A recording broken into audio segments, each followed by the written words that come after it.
Respected seniors and dear friends, today I am going to talk about use of ultrasound in ICU and operation theatre.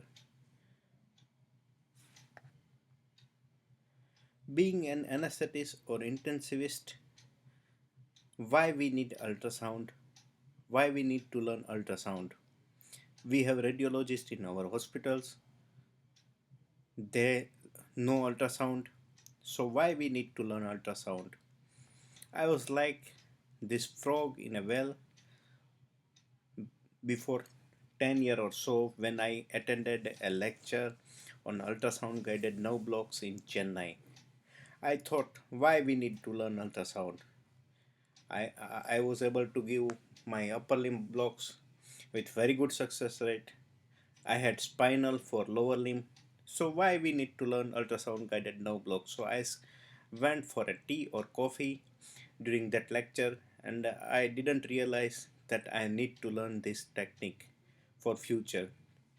I joined a corporate hospital in my city in 2010 and suddenly I realized that I need to learn ultrasound guided blocks because we were getting very high risk patient and those patients required ultrasound guided blocks for lower limb surgeries. There was no options like spinal anesthesia or general anesthesia in such patient and block was only the answer.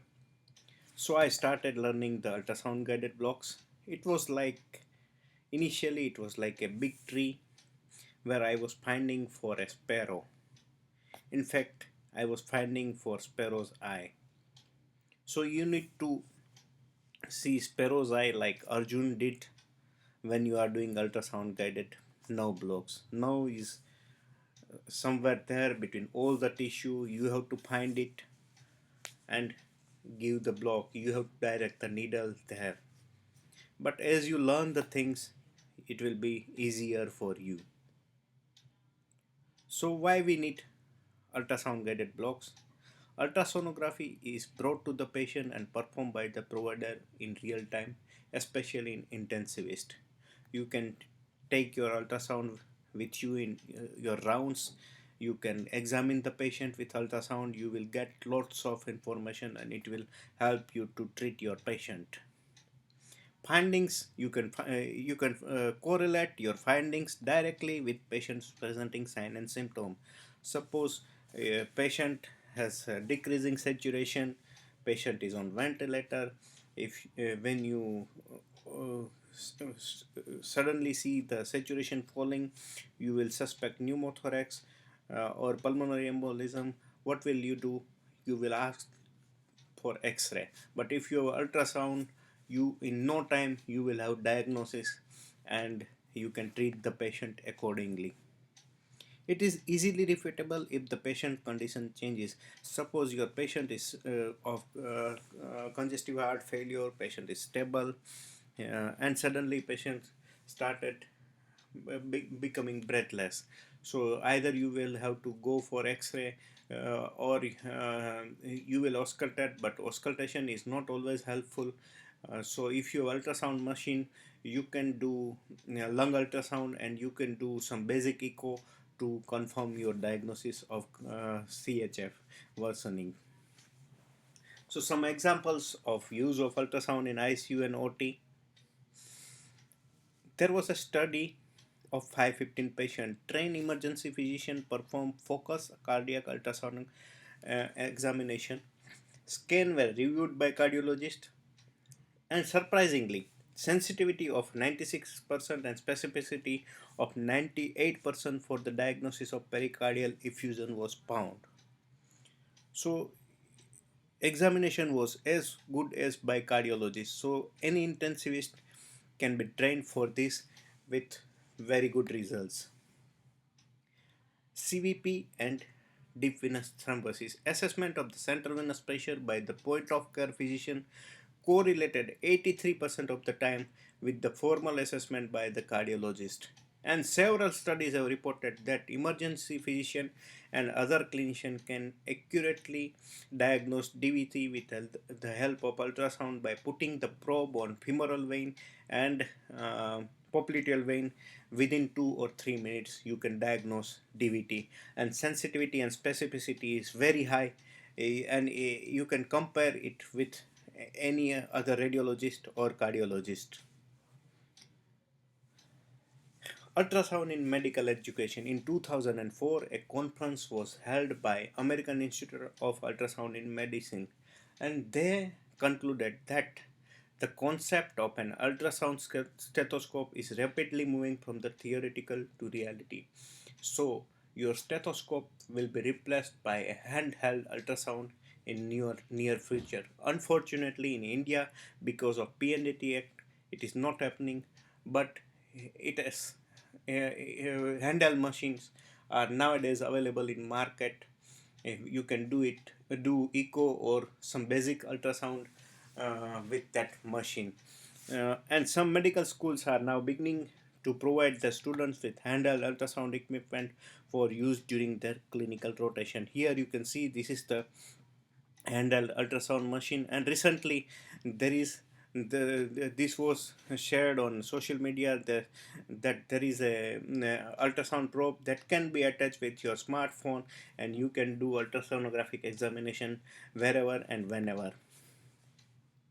So what are the various uses? You can put central vein, you can put arterial line, you can diagnose procedures like aspiration of pleural fluid and ascitic fluid. You can confirm your endotracheal tube placement. You can use it for guiding cricothyroidotomy. You can diagnose various lung pathologists fast in trauma patient, guideline for ICP measurement by optic nose sheath diameter and transcranial Doppler, and last but not least echocardiography. So here you can diagnose various conditions with echocardiography. You can diagnose pericardial effusion, myocardial insufficiency, pulmonary embolism, hypovolemia. With thoracic ultrasound, you can diagnose pleural effusion, pulmonary edema, pneumothorax, and whatnot. With abdominal ultrasound, you can detect any fluid inside abdomen. Uh, you can detect abdominal aortic aneurysm, and you will have lots of information. By doing lower extremity ultrasound, you can diagnose deep venous thrombosis. Ocular ultrasound, if optic sheath diameter is more than 5 mm, it is suggestive of raised intracranial pressure.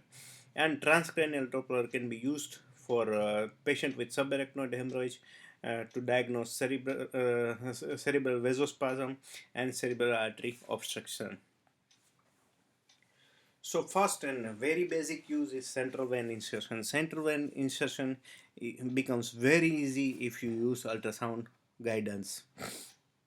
There are various technique to diagnose, differentiate vein from artery. You can apply some pressure. You can use color Doppler.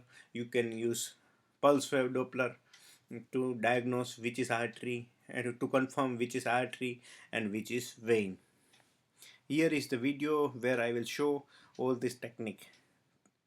You can put ultrasound guided central line under ultra. This is artery and this is vein. Vein is collapsible. By applying some pressure, vein will collapse.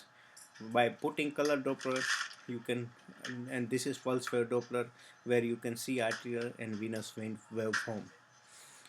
This is view in the long axis. This is artery, and as you go laterally, you will find vein that is collapsible with some pressure. Here you can see with some pressure, vein will collapse. Otherwise, it is a very big vein. So after painting and draping, after covering the probe, I started doing central venous cannulation with in plane technique. This is vein. My needle is coming in plane. I can visualize the needle tip. Here you can see my needle tip is inside the vein, and I will confirm with aspiration and blood flow that it is a vein only. Here you can see I have aspirated some blood. It is a dark blood, so it is vein. And now I will remove the syringe to see the flow of the blood, and it is a venous flow. It is not a pulsatile arterial flow. Now I will insert the guide wire to confirm it with the ultrasound. Here my guide wire is coming. This is out of plane view. Guide wire is coming. and going inside the vein, and this is in the long axis, it is inside the vein. So by that you can insert your central venous line within no time without any check punctures. Advantage is complication rate is very much reduced with ultrasound guided technique. Ultrasound can help to localize and define the anatomy with subsequent placement, but nowadays real-time 2D ultrasound guidance is used as I showed you in the video. This is the practice guidelines for central venous access by American Society of Anesthesiologists, and they says that real-time ultrasound guidance has a category A1 evidence, so it should be used in all patients for central venous cannulation. This is for arterial line insertion in the femoral artery. You can confirm with the arterial waveform or pressure. This is femoral artery and femoral vein, and you can put either arterial or venous line. This is for radial artery. You can do it with in-plane technique. I will show how it is done. This is radial artery. Flow is blue because flow is going away. I have kept probe like that. If I change my direction, probe direction, then it will appear red. So it is not always true that blue is vein and red is artery. My needle is coming. You can see needle here. It is going inside. Very nicely seen throughout its course, and needle is inside the artery. So you can do it within 20-30 seconds if you scan it properly. Endotracheal tube conformation and Rice tube conformation. Suppose your junior is putting an endotracheal tube, you can put your ultrasound probe over trachea here and look for the movement inside trachea. If he accidentally do esophageal intubation, what will happen? You will see the structure like trachea, two structure like trachea. So it will be like double bubble. Here you will see another trachea because endotracheal tube is inside. Here this is the view of RT. RT is small, so it is smaller size. If it is tube, it will be like this. So you will see double trachea. You can confirm bilateral air entry and endobronchial intubation with lung ultrasound. We will discuss it later. So lung ultrasound, why we need lung ultrasound? It has good, very high specific sensitivity and specificity in diagnosing pleural effusion, alveolar consolidation, interstitial syndrome, complete pneumothorax and occult pneumothorax. It is better than X-ray in diagnosis all these things. Here you can see lung ultrasound sonography is quite better than X-ray in diagnosis pleural effusion, alveolar consolidation, alveolar interstitial syndrome, in all this. So lung ultrasound is far better to diagnose all these things. So how can we do a lung ultrasound? We need to learn some basic science. There are 10 basic science. We will discuss it one by one. When you put your ultrasound probe on the chest, what you will find, there will be two structures. This is a rib. It is a bright white because it is a hyperechoic, and there will be shadow behind. So it is confirmation of rib. That is hyperechoic structure and shadow behind. This is one rib. This is second rib. And in between these two ribs, 0.5 centimeter below, you will find another bright line. That is a pleura, and it moves with the respiration. So this is called bedside, two ribs and in between pleura. It is a basic step. It allows to locate the lung surface in any circumstances. A lines. What is A line? This is rib, and this is pleura. If you see here, there is another parallel bright line. There is another line. These are artifacts. All these artifacts are called A lines. So they are horizontal lines roughly parallel to the chest wall. They are brightly echogenic and located between the rib shadows when the probe is positioned longitudinally, and it is a normal reverberation artifact. If it is more prominent, it is suggestive of COPD, asthma and pneumothorax. And if it is not seen and if it is replaced by B lines, we will discuss in next slide, it is suggestive of pulmonary edema. So here is the B line. This is rib, and this is pleura. B lines arise from the uh, pleural lining, and it goes deeper and deeper and deeper. Here you can see deeper. Sometimes you will find B line like structure from above. That is suggestive of some fluid inside chest wall, or sometimes it appears because of subcutaneous emphysema. It arises from the pleural line. It is well defined, laser ray like. It is hyperechoic. It is long and it does not fade. It goes till the bottom of the ultrasound screen. It erases airlines. When it appears, there will be no airlines. There are physiological airlines, but they are faint and not darker as this, and they are physiological. They don't have any problem, but you will not find more than one or two B lines on a single image. It erases airline and it moves with the lung sliding. It is suggestive of pulmonary edema. Here you can see a patient with pulmonary edema. It was diagnosed in ICU by me. She was my aunt. Intensivist wanted to go for X-ray, but I immediately put the probe on the chest of the patient, and I told it is CHF only, and start the treatment, put the BiPAP, and patient will improve. So you can diagnose these things. So how will you differentiate between cardiogenic pulmonary edema and ARDS? There are certain difference. Here you can see in ARDS there will be pleural line abnormalities because there will be disruption of the pleural line because of the disease. In ARDS there are areas with absent or reduced lung siding, while in cardiogenic pulmonary edema there won't be any evidence of spare area within affected area. If you see in the cardiogenic pulmonary, wherever you put the probe, you will find B lines, similar B lines. But in ARDS, some of the area, there won't be any B lines. Subpleural consolidation, you won't find in the cardiogenic pulmonary edema, but you will find in the ARDS. And pleural effusion, it may be present in both. Lung pulse is seen in many ARDS patients. So how to optimize PEEP in ARDS patient with ultrasound guidance? When you are increasing the PEEP, you increase at the interval of 10 or 15 minutes, and before increasing do ultrasound examination. As you go on increasing the PEEP, there will be reduction in the B lines, and at some point there will be minimum or loss of B lines, and that suggests optimum PEEP. But you have to watch on the monitor also, because by increasing PEEP there will be hypotension also, so you have to clinically correlate also. But also ultrasound can guide you to optimize the PEEP. Lung sliding and seashore sign, this is the basic sign.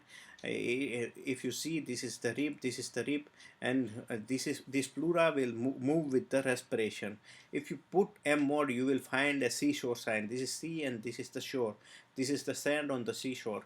So this is suggestive of normal lung. If it is absent, there might be pneumothorax, atelectasis, main stem intubation, ARDS, or pleural adhesion. Lung point, it is diagnostic of pneumothorax. When you find a point where there will be sudden appearance of lung pattern, and it will go. So sometimes you will find, if you put an M word, sometimes you will find a seashore pattern, and then suddenly you find a barcode or stratosphere pattern that is suggestive of absent lung sliding. So if you find this lung point, it will confirm the diagnosis of pneumothorax. If there is a lung point, then there will be 100% pneumothorax. Pleural effusion, that is called something called quad sign. This is rib, this is rib, this is uh, uh, lung lining, and this is the pleural line. In between there is some fluid, and there is a structure like quadrangle, that is a quad sign. The quad image between pleural line, shadow of ribs, and the lung line is suggestive of pleural effusion. And if you put a uh, mm, M more, then you will find a sinusoid sign. This is a big pleural effusion, so you will find lung floating inside the effusion. Here you can see lung is floating. This is diaphragm, this is some fluid, and lung is floating inside. So this is a big pleural effusion. This is a sinusoid sign again. This is big on the M mode. This is called sinusoid sign. Lung consolidation or SHEATH sign. When there is ARDS or lung consolidation, pleural lining will be disruptured, and you will see a pleural lining like this, and this is called SHEATH sign, and it is suggestive of lung consolidation.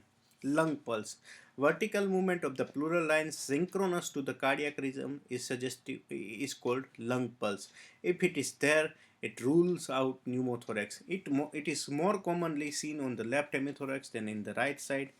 It is seen because of the motionless lung, mostly because of atelectasis or because of endobronchial intubation.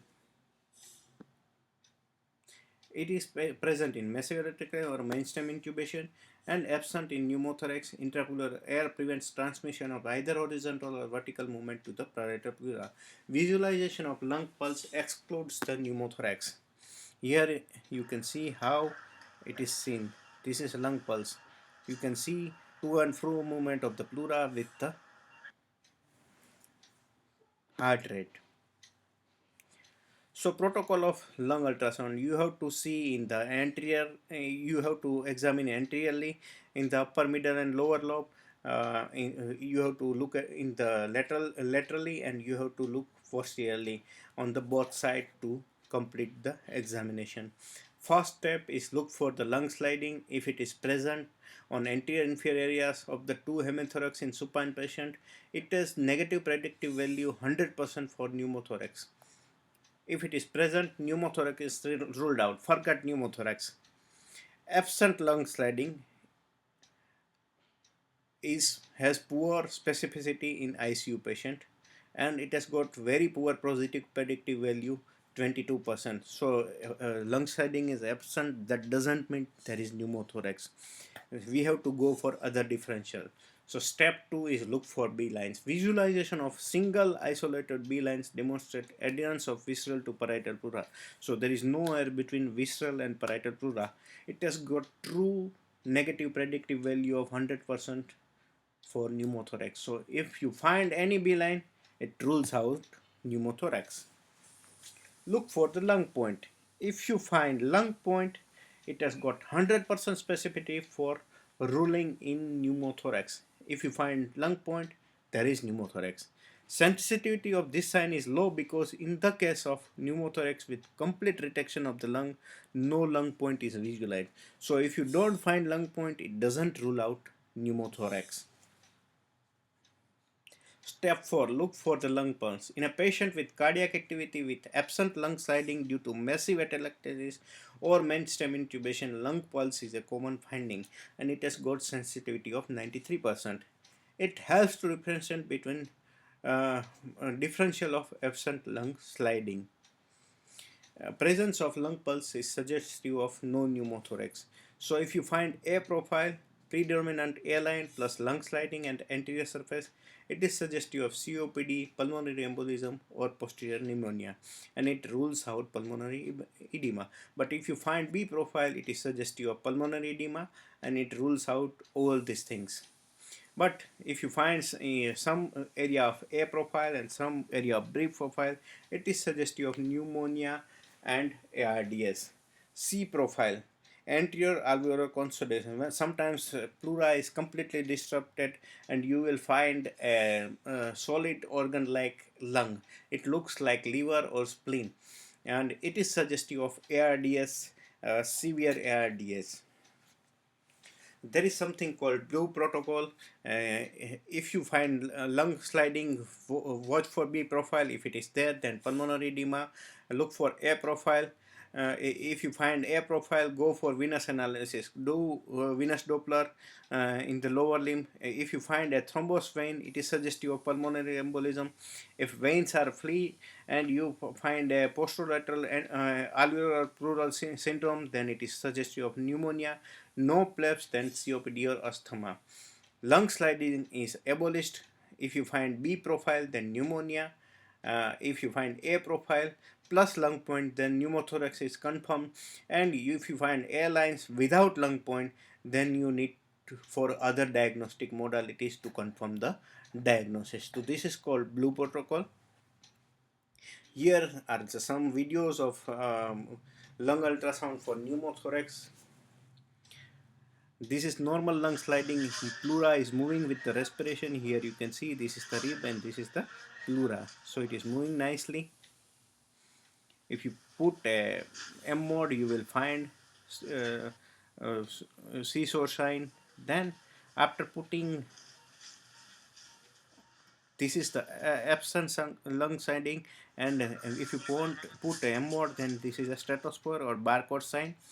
And this is the lung point. This is the diagnostic point. Here you can see lung is coming and going back, lung is coming and going back. Here you put M mode, then you will find in sometime you will find seashore and sometime you will find stratosphere spine. So this is of the lung ultrasound. This is another very interesting video of lung ultrasound. This was a patient of 17-year male patient for hydrocephalus. He had been approached twice or thrice for the VP shunt. There were adhesion in the abdomen, so ventricular pleural shunt was planned. At the end of surgery, we found absent lung sliding, and we found lung.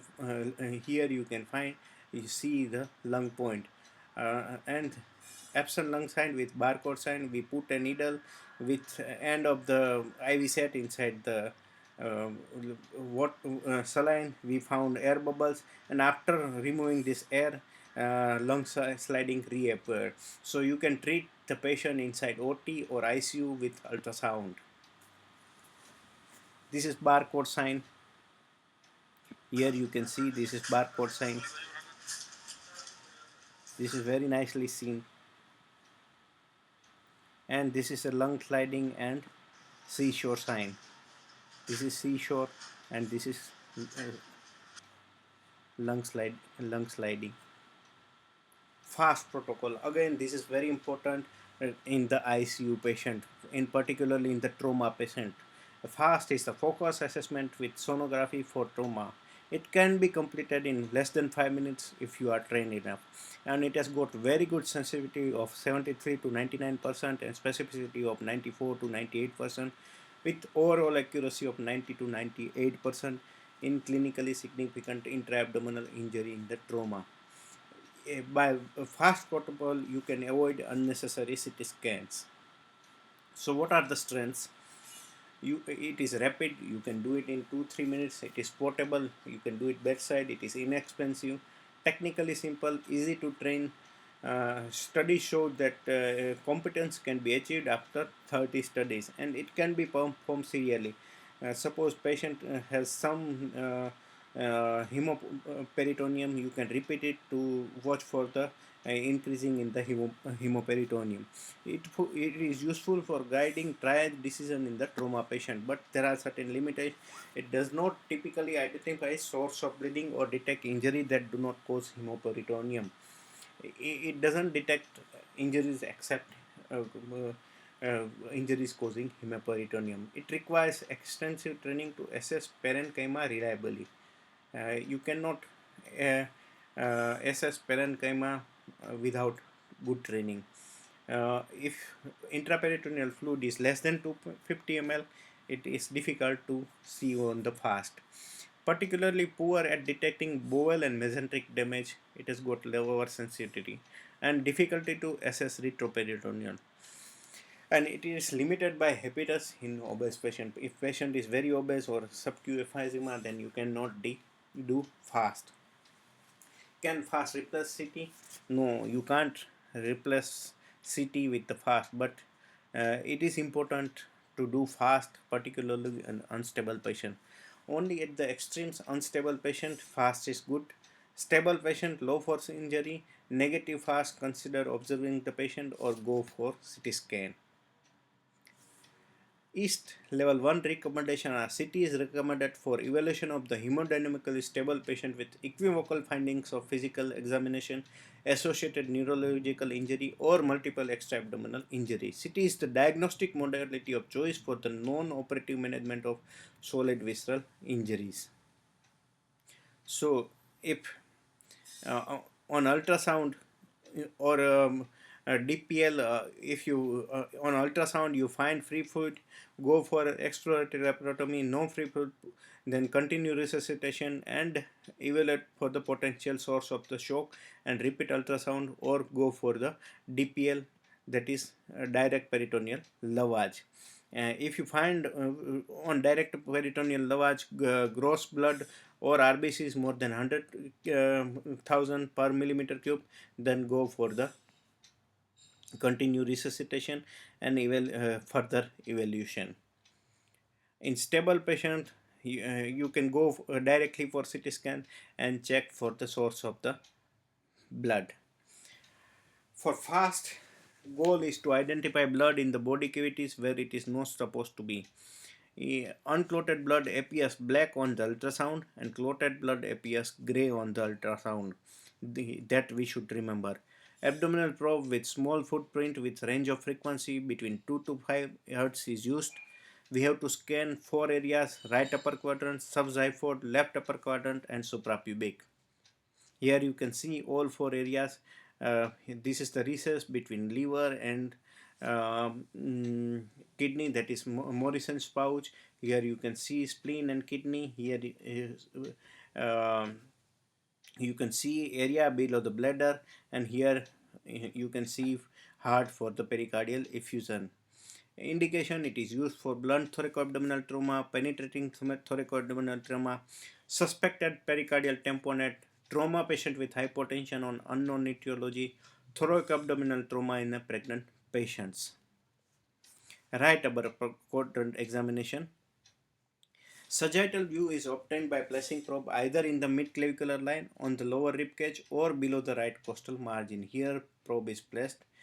It may have to move, you may have to move probe laterally to avoid goes in the hepatic fracture. Air-filled lung creates refraction artifact in which lung appears to be composed of liver parenchyma, and we have to scan for black fluid inside the cavity. This is the normal view. This is diaphragm, this is liver, and this is right kidney, and there is no blood between kidney and liver.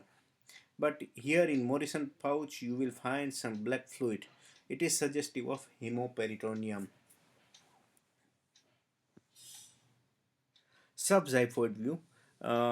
You have to put the probe in the subxiphoid area. Probe is placed in xiphoid area parallel with the skin surface, directed toward the patient's left shoulder. Parasternal view may be used when subxiphoid is unable to do. We have to consider pneumothorax when unable to obtain images of the heart and no apparent reason. What you will see is a right ventricle, left ventricle, and this is the pericardium. If there is any fluid in the pericardium, it is suggestive of cardiac trauma. Left upper quadrant view. You have to go more posterior to get this view. You have to go in the posterior axillary line, you put the probe and scan the spaces between diaphragm and spleen and kidney. Here again you can see this is diaphragm, this is spleen, this is left kidney. Here you can see there is splenic fracture and you will find fluid somewhere here. Suprapubic, you have to put in the probe in the suprapubic area to see the pouch, any blood in the pouch of blood glass, because it is most dependent part of the pelvis. Here you can see this is the bladder, and you will find blood in the pouch of blood glass between rectum and bladder.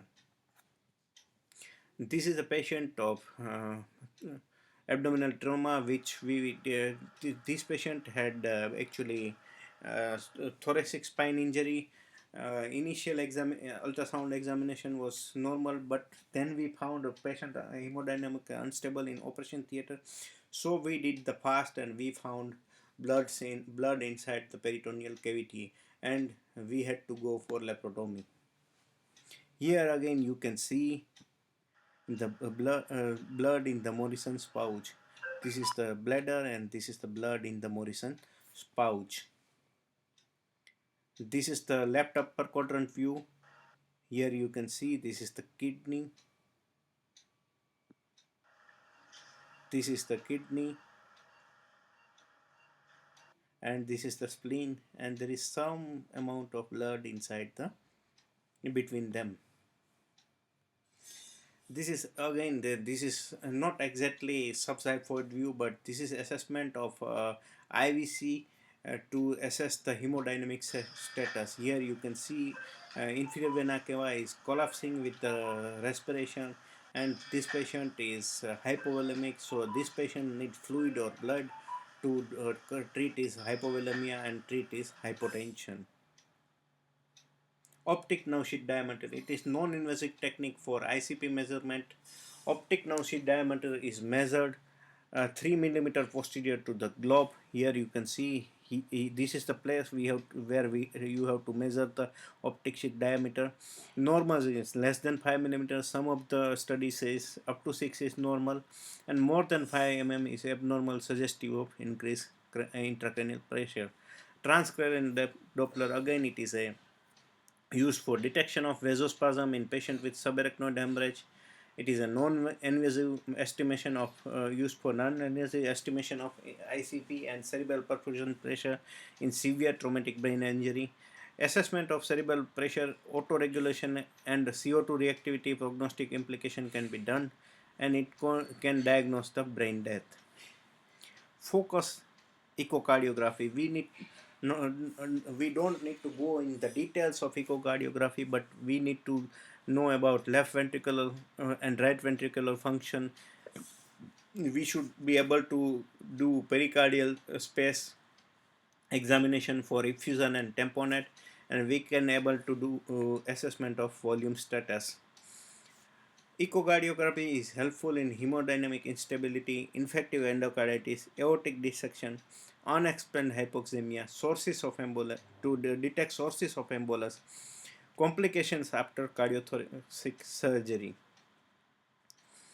Echo in hypotension is helpful to diagnose cardiogenic shock by assessing contractibility, hypovolemic shock by assessing the preload. Pericardial tamponade, you can see something in pericardium. Pulmonary embolism, there will be RARV dilatation along with other signs symptom. Aortic dissection, you can detect with echo, and you can detect a left ventricular outflow obstruction with the echo. There is something called RUST protocol that is helpful in diagnosing hypovolemic shock from cardiogenic shock, obstructive stroke, and distributive shock. You have to check for the pump, tank, and the pipe. Pump is the heart, tank is the main vessels, and pipes are abdominal to detect the abdominal aneurysm and aortic dissection. In hypovolemic shock, there will be a hypercontractile heart with small chamber size, flat IVC, flat jugular veins. There will be some peritoneal fluid in pleural fluid, and pipes that will show abdominal aneurysm or aortic dissection. In cardiogenic shock, you will find hypocontractile heart, dilated heart, distended IVC, distended jugular veins, lung rockets of pulmonary edema, and pleural fluid. Likewise, you can detect all type shocks. Rush protocol, you have to watch for the heart and then go for the fast examination and then go for the detection of